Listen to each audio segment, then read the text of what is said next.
Halo adik-adik, apa kabar adik-adik? Berharap kalian dalam keadaan yang baik, sehat, dan semangat untuk belajar. Hari ini kita akan belajar di tema 1, subtema 3, pembelajaran yang ketiga. Kita langsung simak pembelajarannya yuk! Udin dan teman-temannya selalu menjaga kerukunan. Contohnya bersama-sama melakukan tugas piket kelas. Perhatikan gambar di bawah ini. Apa yang dilakukan oleh para siswa? Ya, dalam gambar ini para siswa sedang piket kelas.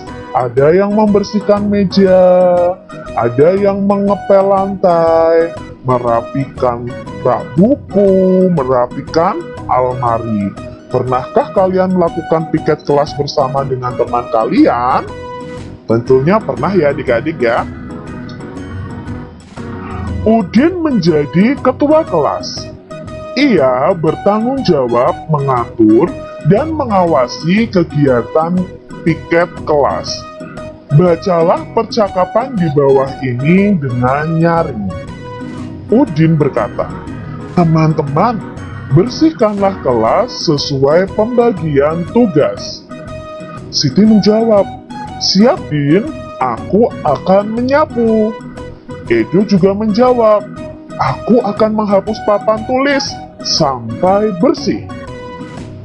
Beni berkata, "Aku akan membereskan lemari buku." Udin lalu menjawab, "Terima kasih teman-teman, ayo kita bersihkan kelas sebaik-baiknya." Nah, di sini percakapan si Udin dan teman-temannya. Apakah ada kalimat perintah pada bacaan tersebut? Nah, apakah ada kalimat perintah adik-adik di sini? Yuk kita cari tahu. Yang mana ya kalimat perintahnya? Ya, di sini kita temukan. Bersihkan, teman-teman, bersihkanlah kelas sesuai pembagian tugas. Lalu, apakah ada lagi? Nah, kalau di sini ada kata ayo, berarti kalimat ajakan. Ayo kita bersihkan kelas sebaik-baiknya. Itu kalimat ajakan. Udin berkata, "Teman-teman, bersihkanlah kelas sesuai pembagian tugas." Nah, arti kalimat perintah yang Udin ucapkan adalah, nah kita mau mencari tahu nih artinya apa. Udin memerintahkan teman-temannya untuk membersihkan kelas sesuai pembagian tugas. Jadi setiap kalimat perintah itu memiliki arti, ya. Siapa di sini yang memerintah? Udin. Udin memerintah kepada siapa? Teman-temannya. Untuk apa? Membersihkan kelas sesuai pembagian tugas. Kak Citra punya kalimat lagi. "Bukakan pintu itu, Andi," kata Bu Guru. Maka arti kalimat perintah di atas adalah, siapa yang memerintah adik-adik? Ya, Bu Guru. Bu Guru memerintah siapa? Andi. Untuk apa? Membukakan pintu. Jadi, arti kalimat perintah di atas adalah Bu Guru memerintahkan Andi untuk membukakan pintu.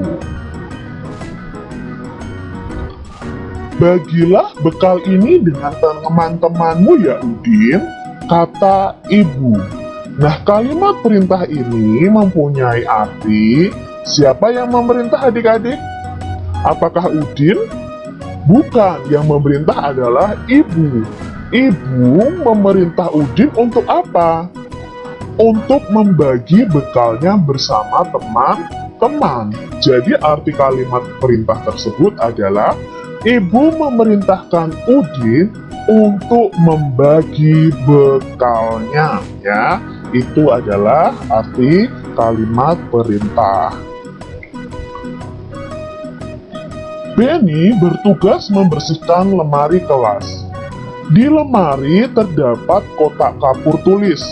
Mula-mula ada 242 kapur tulis. Kapur tersebut digunakan 31 buah. Sisa kapur dihitung dengan pengurangan. Jadi sisa kapur ada berapa nih adik-adik? Nah, di sini ada kapur tulis 242 dan sudah digunakan 31 buah. Maka otomatis kapur tulis itu berkurang, bukan bertambah. Maka di sini kita menghitung sisanya dengan cara pengurangan. Ingat, cara pengurangan dan penjumlahan itu ada dua cara, yaitu cara panjang dan cara pendek. Cara panjang seperti ini adik-adik. 242 kita uraikan dulu menurut tempatnya, yaitu 200 ditambah 40 ditambah 2. Lalu 31 itu berarti 30 ditambah 1. Ingat, untuk satuan diluruskan satuan, puluhan diluruskan puluhan. Kebetulan 31 tidak memiliki nilai ratusan, maka di sini kosong. Lalu kita jumlahkan kita kurangkan dari belakang. Jadi 2 dikurangi 1 sama dengan 1. 0 kurangi 0, 0. 4 kurangi 3, 1. Lalu di sini karena tidak ada pengurangannya, nilainya tetap.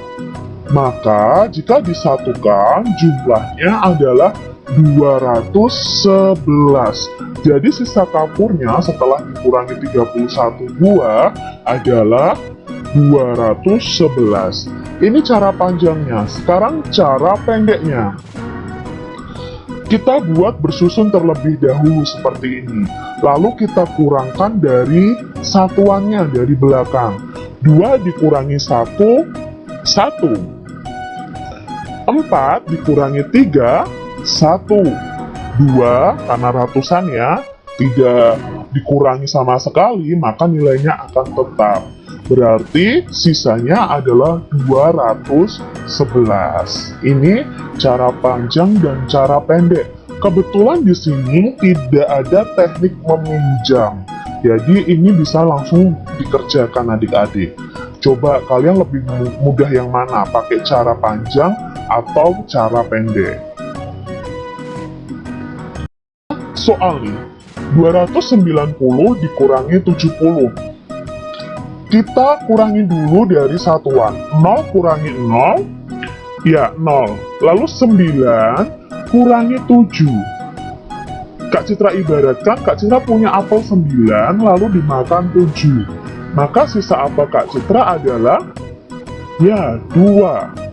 Nah di sini karena angka 2 tidak ada pengurangannya, maka angkanya tetap. Berarti 290 dikurangi 70 adalah 220. Contoh berikutnya, 479 dikurangi 245. Kita kerjakan pengurangan satuan dengan satuan terlebih dahulu. 9 dikurangi 5 sama dengan berapa adik-adik?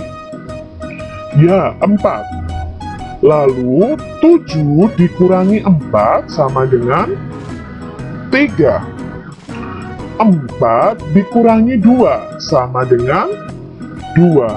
Berarti hasilnya setelah dikurangkan adalah 234. Nah, di sini Kak Citra punya soal yang berbeda. Benny bertugas membersihkan lemari kelas. Di lemari terdapat kotak kapur tulis. Mula-mula ada 242 kapur tulis. Kapur tulis itu digunakan 38 buah. Kalau tadi digunakan 31 buah, tapi sekarang digunakan 38 buah. Jadi sisa kapur ada berapa? Nah, ini otomatis kita kurangi. Kita buat dengan cara panjang dan cara pendek. Cara panjang seperti tadi adik-adik, kita uraikan terlebih dahulu. 242 sama dengan 200 tambah 40 tambah 2. 38 sama dengan 30 ditambah 8. Lalu kita kurangkan nih. Nah, nanti akan ketahuan. Bedanya apa? Sekarang Di sini ada pengurangannya 2 dikurangi 8. Apakah bisa adik-adik punya 2 apel terus kalian makannya 8? Tentu tidak bisa adik-adik. Lalu bagaimana Kak Citra? Nah ini kita meminjam angka di puluhan. Di angka 4 ini. Angka 4 ini kita pinjam nilainya nanti 10. Atau kita nanti bisa di angka 4 ini kita pinjam 1. Ya, seharusnya kita pinjam puluhan jadi 10. Nah, di sini kalau kita pinjam 1 otomatis angka 4-nya masih sisa 3 karena 4 dikurangi 1 sama dengan 3. Lalu puluhannya kita taruh di angka 2. 10 ditambah 2 sama dengan 12. Nah, jadi Kak Citra beri angka kecil 1 di depannya sama dengan 12. Baru kita kurangkan. 12 dikurangi 8 berapa adik-adik? Ya, 12 dikurangi 8 nanti nilainya 4. 0 dikurangi 0, 0. Apakah di sini 4 dikurangi 3? Tidak, karena ini sudah dipinjam tadi. 3 dikurangi 3, 0 juga. Lalu 200 karena tidak ada pengurangnya, nilainya sama. Nah, jadi seperti ini adik-adik. Ya, 12 kurangi 8, 4. Di sini tadi sudah berubah jadi 30 kurangi 30, 0. Lalu 200. Baru kita tuliskan. 204 itu sisanya. Ini namanya pengurangan dengan teknik meminjam. Sekarang kita lihat cara pendeknya. Kita tulis dulu dengan bersusun 242 dikurangi 38. Kita kerjakan dari satuannya dulu. 2 dikurangi 8 otomatis tidak bisa. Maka pinjam 1 di angka puluhannya. Jadi kalau 4 ini dipinjam 1, Kak Citra coret begini, maka sisanya adalah 3. Lalu 1 yang kita pinjam diletakkan di satuannya. Jadi angka 12, karena yang kita pinjam adalah puluhan. Nah, 12 dikurangi 8. Berapa 12 dikurangi 8? Iya, 4. 3 dikurangi 3, 0. Lalu sisanya 204. Kita lihat contoh berikutnya. 419 dikurangi 122. Kita mulai pengurangannya dari satuan. 9 dikurangi 2 sama dengan berapa adik-adik? Punya jeruk 9 dimakan 2. Ya, sisanya 7. Lalu di sini 1 dikurangi 2. Jangan kalian balik adik-adik, 2 kurangi 1 nilainya 1. Salah adik-adik, di sini 1 kurangi 2. Bisa atau tidak? Tidak bisa, maka pinjam 1 ratusan di angka 4 ini. Nah, angka 4 ini kita coret. Kalau dipinjam 1, angka 4 ini maka sisanya 3. Nah, karena pinjam 1, letakkan di angka puluhannya. Jadi 11. 11 dikurangi 2 sama dengan 9. 3 dikurangi 1 sama dengan 2. Begitu cara bersusun pendeknya. Contoh lagi. 161 dikurangi 138. Kita kurangi dulu dari satuannya. 1 kurangi 8. Apakah bisa adik-adik? Tidak bisa. Maka kita pinjam 1 puluhannya. 6 dipinjam 1 masih sisa 5. Kita tuliskan di atasnya supaya nanti tidak lupa. Lalu yang kita pinjam taruhkan di belakangnya. Berarti ditambahkan 1 ada angka 11. 11 dikurangi 8 sama dengan 3. Lalu kita kurangi puluhannya. Apakah puluhannya 6? Bukan, puluhannya 5. 5 dikurangi 3 sama dengan 23. Lalu yang terakhir ratusannya 1 kurangi 1. 1 kurangi 1, 0. Kalau depan sendiri 0-nya tidak perlu ditulis. Maka jawabnya 23. Contoh selanjutnya, 365 dikurangi 285. Nah, di sini kita kerjakan dulu untuk satuannya dulu. 5 dikurangi 5 sama dengan 0. 6 dikurangi 8, karena angka 6 itu kurang dari 8, maka tidak bisa dikurangkan. Berarti harus meminjam di angka 3. Angka 3 kalau dipinjam 1, maka sisanya 2. Nah, karena sudah dipinjam, maka letakkan angka satunya di depan angka 6. Ketemu angka 16 dikurangi 8. Ya, 16 dikurangi 8 sama dengan 8. 2 dikurangi 2, 2 dikurangi 2 pastinya 0. Karena di depan sendiri, maka dia tidak perlu ditulis. Kita lihat soal berikutnya. 450 dikurangi 326. 0 dikurangi 6. Nah, di sini kebanyakan salah nih adik-adik. 0 dikurangi 6, jawabnya 6. Itu salah adik-adik. 0 itu angkanya lebih kecil daripada angka 6. Maka 0 di sini harus meminjam ke angka 5. Nah, angka 5 ini karena dipinjam 1, sisanya ada 4. Lalu angka satunya kita berikan di angka 0. 10 bukan jadi angka 1 kurangi 6, tetapi jadinya 10 dikurangi 6. 10 dikurangi 6 sama dengan 4. 4 dikurangi 2. Ya, 4 dikurangi 2 sama dengan 2. Lalu 4 dikurangi 3.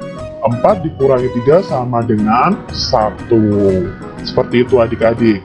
Soal berikutnya, 400 dikurangi 130. 0 dikurangi 0 sama dengan 0. 0 dikurangi 3 tidak bisa.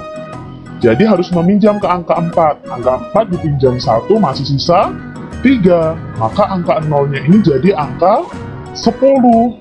10 dikurangi 3 sama dengan 7.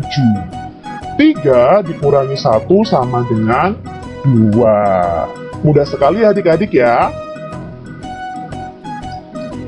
Selain dibersihkan, kelas Udin juga dihias agar lebih indah. Para siswa menghias kelas dengan gambar. Hiasan berupa gambar benda-benda atau makhluk hidup yang ada di sekitar sekolah.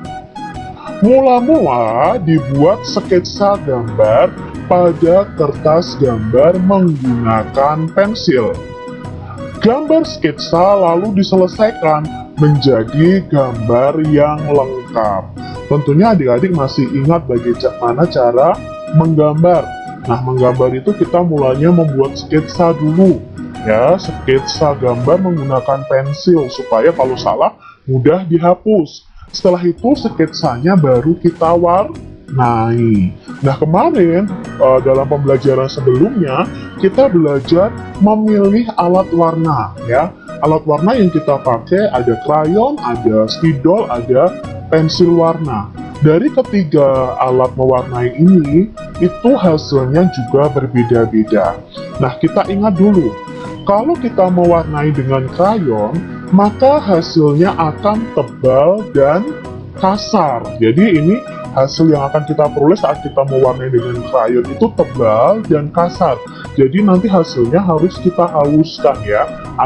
Biasanya ada alat khusus untuk menghaluskan hasil mewarnai dengan krayon.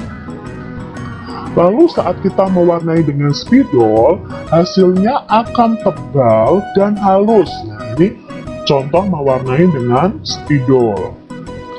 Kalau kita mewarnai dengan pensil warna, maka hasilnya akan tipis dan halus. Nah, itu perbedaan dari ketiga alat warna yang bisa kita gunakan untuk mewarnai.